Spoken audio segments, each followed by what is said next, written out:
It's Linda Babulik again. Today's topic is rituals for everyday living. I hope you're as excited about this as I am. Rituals are a big part of my. Let me move my microphone. Haven't gotten into the habit of moving it over. There we go. The sound should be a little bit better. Okay, there's something it wants me to do. Let's try this. I think it's okay. Um, so today we're talking about rituals for everyday living. And if you haven't been following me, then I will let you know that I am dedicating the rest of 2021 to sharing shamanic wisdom. Someone has said to me, your magic is doing for others what you did for yourself. You immersed yourself in shamanic studies. You took the good lessons out of it, made them your own, and I think you could do that for others. It started in 2003 with my first vision quest, and that's where I learned about shamanism. And this gave me that container, that chalice for my extensive explorations, past life memories, ancient women's teachings. It was like all my cellular memories woke up and it felt familiar. Some of it felt new, but most of it felt like I knew this. I know this in my soul.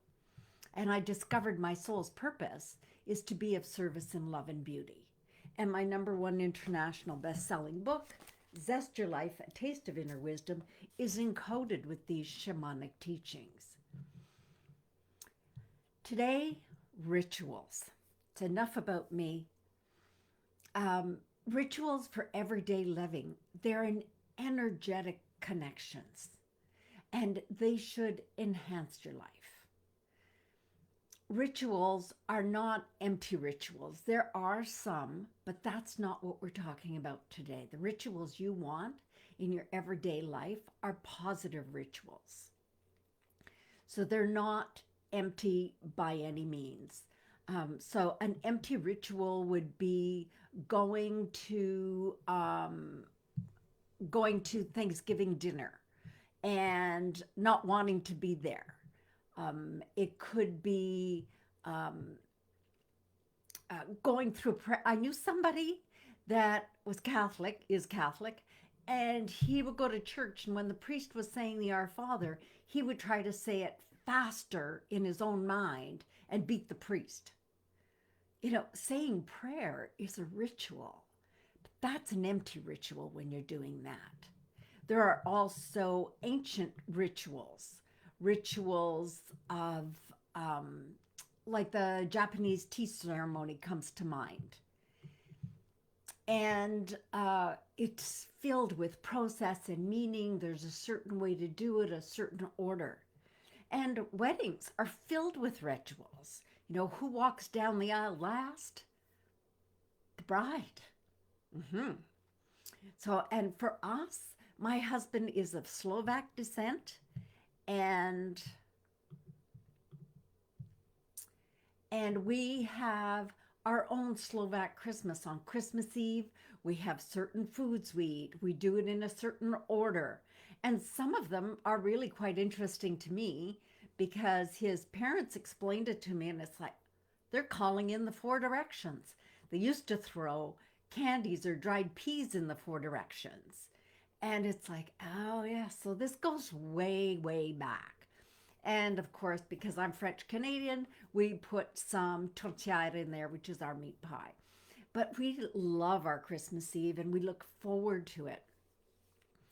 All week, I've been giving you tools about an introduction to the tools. We talked about the alchemy of energy. Let me just check my schedule here. We talked about the alchemy of energy, then the chakras, and then grounding your energy. Yesterday, I asked you to watch a video on an interview on mindfulness. Today is more of a preview for next week, where we will be applying these things to your everyday life. That's why today is rituals for everyday living.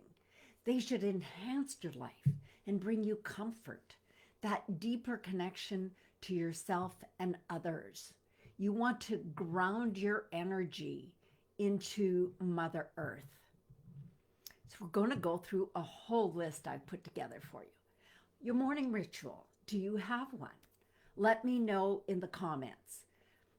The morning ritual, I love this one. When you get out of bed, you put one foot down and you say thank, and the other foot goes down and you say you. So every morning you say thank you. I can put my feet solid on the ground. I'm awake. I'm alive. And I can actually do this. Part of my morning rituals are gratitudes. I follow the Mind Valley 6-phase meditation, and I offer this to all of my clients, and he encourages you to do 3 categories of gratitudes.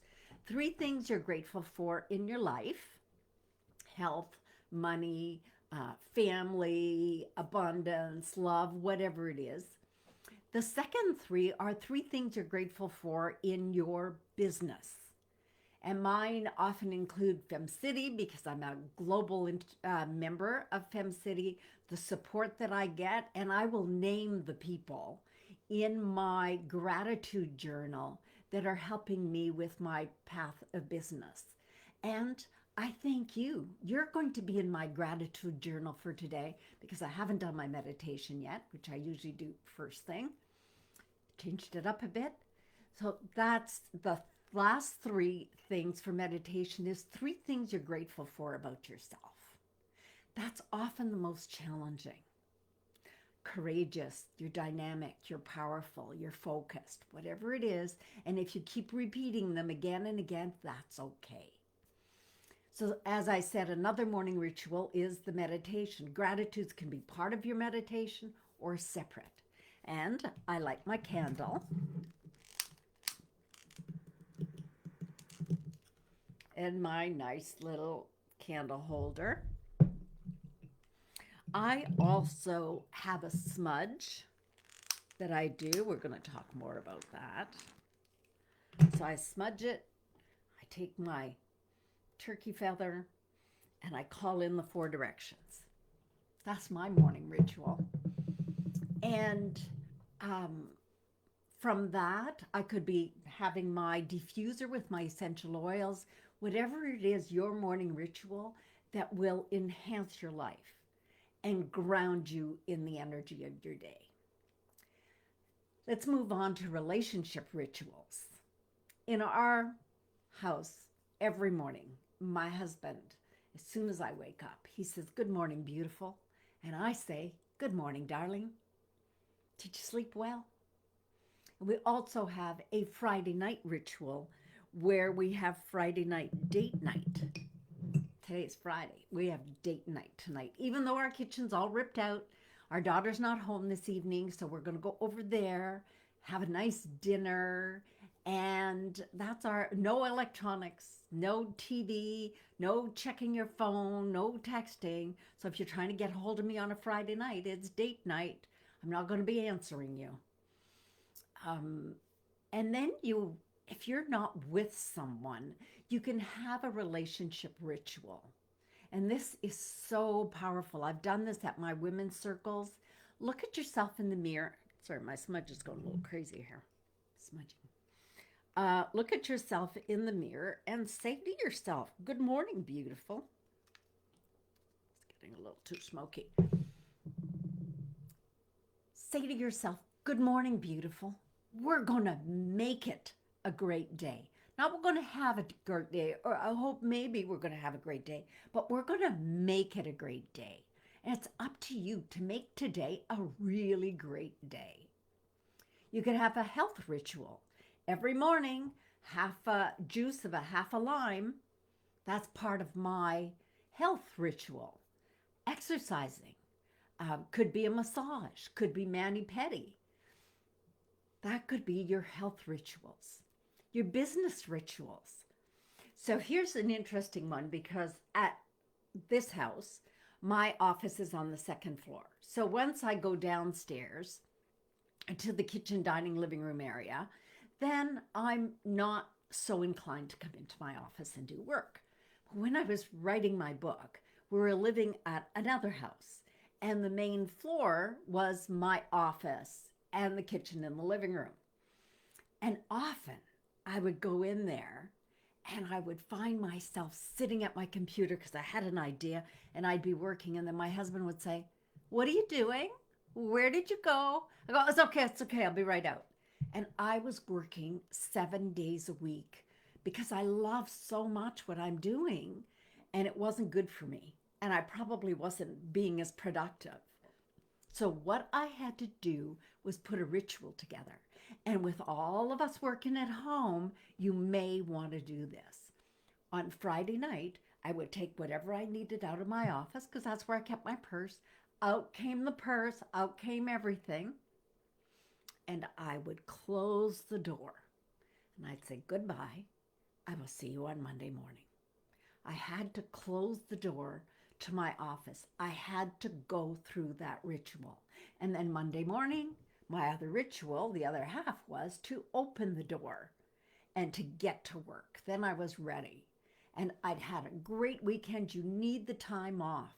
So your call to action is, if you can do that today. Close the door. And you don't have to wait till the end of Friday.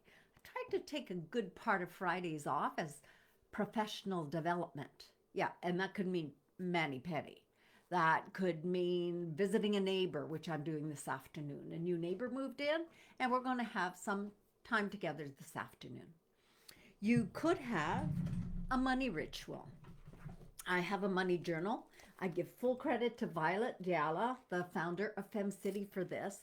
And she says, write down, look at that, write down whenever money comes to you. If you find 25 cents on the street or $1 in your pocket that you're taking out your winter coat, you find something in there, whatever it is. I write down every time I make a sale of my book, which, by the way, is available on Amazon. Choose the one with the lower price. That's the one that is coming to me because my publisher didn't pay me any royalties. But go to Amazon and get a copy of my book. And when you do, I'll get a report and Kindle pays me and I write it in my book. If I find a quarter, if I find a nickel, if I find a penny on the street, I write it in my journal. If I have a conversation with someone that is valuable to me, and all my conversations are, it could be another coach, and I'll write down $800. I spent 2 hours with you. That's worth $800 to me of the skill and knowledge that I've gained. So your money journal could be your ritual also. And the more you write it down, the more you have gratitude for it, the more money comes in. How about a ceremonial ritual? Creating sacred space with an energy dome for learning or healing or sharing or heart-to-heart connection. You don't have that feeling that you have sometimes. That's that energy dome. It could be 2 of you. It could be many of you in that united energy. And I talked about the smudge. That's one of the things on the agenda for next week. What's in it, why we do this. And we call in the 4 directions. Not 4 directions, I call in 6, but we'll talk about that. Other rituals are hugs. And in the French tradition in Canada, particularly it came from Quebec, we give the bec, so the kiss on each cheek. I think it's in Lebanon, there's 3. And I like to give a hug this way, but then I like to do a hug this way so that it's heart-to-heart hugs. So what's your ritual for hugging? What's your ritual for greeting someone? You know, some people shake a hand and they hold your elbow. Your own ritual for greeting. There could be organizational rituals. At my Zest Wisdom Circle for Women and at my retreats, we have rituals to guide us through our time together. It's very beautiful, and it connects us to each other with that very powerful energy. And we open the circle with a prayer, and then we connect to each other. We do a heart meditation to introduce us to each other energetically and through our feelings. We hold hands. We introduce ourselves through our matriarchal line. So I introduce myself as I am Linda, granddaughter of Matilda and Artemis, daughter of Irene, sister of Claire and Joyce, mother of Christina and John, grandmother of Jenna, Ketsia, Kara, and Malanka. And we state our intent for attending. That's the ritual. And then we've created an energy dome of sacred space. And to me, sacred space is holy space. And it's an energetic feeling. And the rituals, you need to invoke, what rituals do you need to do to invoke that feeling, to feel more energetic, to feel more centered, more grounded, more powerful, to create flow instead of those peaks and valleys in your energy? Because these rituals help you. They don't flatten you out. They just put it at a different level. So if you're feeling bummed out, have a ritual that takes you out of the bummed out feeling.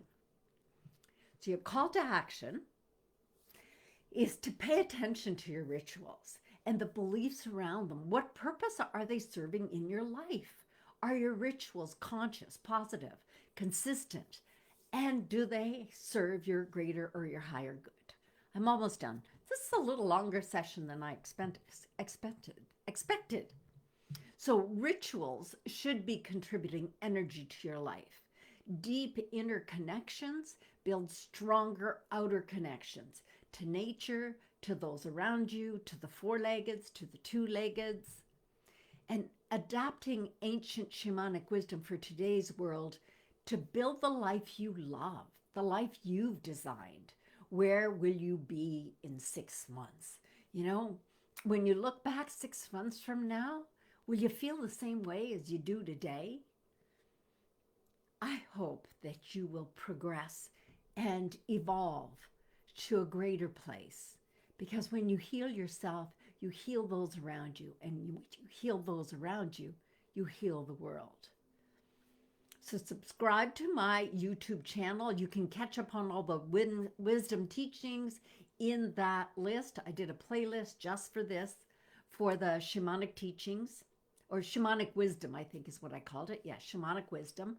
Go to that playlist on my YouTube channel. Linda Babulak Zest is the YouTube channel. Please subscribe, and I will see you next week, where we're going to talk about the alchemy of energy. We're going to continue, and how can you apply the 4 aspects? Remember, it's about now applying this. The Zest formula, how do you apply that to your life? Your chakras, we talked about them, but they each spin in a different direction. You want to get excited about that. We're going to talk about the smudge, all the things that are in my smudge, and then we're going to talk about karma and dharma. What's the difference between karma, dharma, and where are you? Thank you so much, and I will see you. I'm closing the door to my office today, and I will see you on Monday at 11 a.m. right here. I'm also putting it on Instagram, and it goes on LinkedIn, but share the link to my YouTube channel with your friends, your family, anyone who would benefit from this. Thank you so much. I love you. I'm grateful for you. I'll see you next week. Have a great weekend.